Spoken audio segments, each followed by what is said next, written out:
নমস্কার, আজও একটা রেসিপি নিয়ে চলে এসেছি। এই যে আলু দিয়ে পাঙাশ মাছের ঝোল। তো এখানে আমি পেঁয়াজ, আদা, রসুন সব একসঙ্গে বেটে রেখেছিলাম। তো সেই মশলাটা জিরে ফোড়ন দিয়ে তেলের উপর দিয়ে ভালো করে কষিয়ে নিচ্ছি। তো আগে থেকে ভেজে রাখা আলুটাও দিয়ে ভালোভাবে কষিয়ে নেব। তো এদিকে আলুটা ভালোভাবে কষিয়ে নিয়েছি। তো এবার পরিমাণ মতো জল দিয়ে দেব।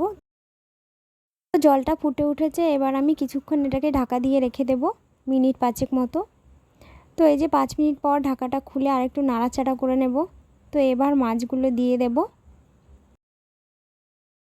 তো মাছ দিয়ে নাড়াচাড়া করে আরেকটু ঢাকা দিয়ে রেখে দেব এটাকে।